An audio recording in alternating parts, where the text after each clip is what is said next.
World where cars fly, where wars are fought with ray guns, and all the electricity is free. This was a world envisioned by Nikola Tesla, one of the greatest inventors of the 19th century. My name is Robert Etheridge, and I've been a fan of Nikola Tesla for probably about 10 years. He was one of the greatest inventors of the 19th century, but due to his conflicts with other inventors at the time, he never really became famous. I'm going to tell you a little bit about, first of all, his upbringing, and then about his inventions and how those brought him into conflict with other inventors. He was born in 1856 in an area that's now Croatia. He was born to quite a poor family in an area that there was no electricity. He went to Austria Polytech and got the equivalent of an electrical engineering degree.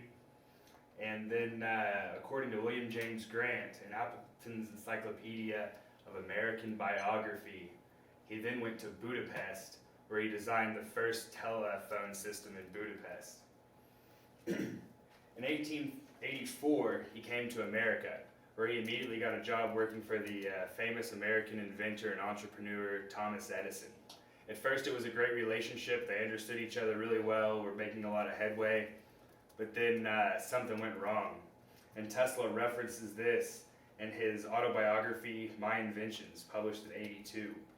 The way he says it is Edison had DC generators, and he looked at him and said, I can make these generators more efficient and break less. And Edison says, well, if you can do that, I'll give you $50,000. And so Tesla, for the next 2 months, didn't get any sleep, didn't eat, and took and made these generators twice as good as they were before. And then he went and showed Edison and wanted his money, and Edison's like, oh, well, you don't have a good sense of American humor, and it was all just a joke. And he ended up not paying him anything at all, which made Nikola Tesla very angry, and he left Edison Electric. But he had nowhere else to go, so he ended up working just as a laborer for an entire year before he saved enough money to build his first AC generator. And once he built his first AC generator, Westinghouse bought the patent and gave him enough money to do his own research. The big difference between Edison and Tesla was the difference between AC and DC. DC can only be transferred 1.4 miles before it becomes inefficient to transfer, whereas with the proper substations, AC can be transferred for hundreds of miles. The differences between Tesla and Edison were not just current, but also lights. Most of you know that Thomas Edison invented the incandescent light bulb. Well, after spending a year as a laborer, Nikola Tesla invented the fluorescent light, which entirely surpassed the incandescent light. He also was able to do all of the electricity for the 1893 World's Fair, which was all used with AC current and fluorescent lights, and even developed a fluorescent light that needed not be plugged in and didn't need batteries. You could just hold it in your hand or lay it on a table and it would light up anywhere within the room. Edison was very angry about this because, well, DC was now obsolete and everything was going to AC, which means that all of his factories are now obsolete.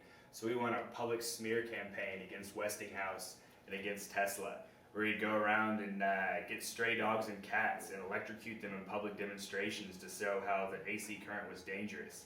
And the dogs and cats didn't work, so he ended up electrocuting horses and cows.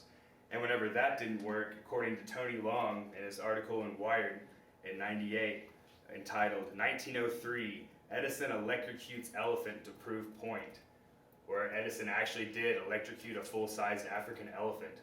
And you don't have to take the author's word for it, because Edison recorded it all with his new video recorder. You can still see the elephant electrocuted online. Another person who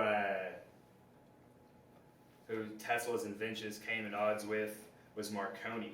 Marconi is also known as the father of radio, but 3 years before Marconi's transcontinental transmission, Edison had taken out the patent on the radio that he used, just never got around to do anything with it. So as soon as Marconi did his transmission, Tesla sued him. But it took 3 years after Tesla's death for him to finally get recognized as the inventor of the radio. I've kind of told you how Nikola Tesla never really made it famous, but he was a great inventor. It was just due to his conflicts that he was held back. I showed a little bit about his background and how he bested Marconi and how he eventually beat Edison. And although today we don't have any flying cars and we don't have ray guns, maybe if Tesla had had a better life, these things would now be possible.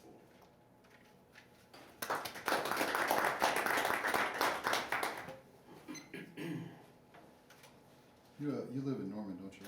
Mm-hmm. Have you seen the big Tesla coil that they have outdoors there in Norman? Where's it at? When we leave, I'll show you the YouTube video for it. I'll let you come visit. Was it okay if I leave? Would anybody be offended at that? No. I'll shoot you the URL for it. Cool. It's cool stuff. Enjoy it. See you.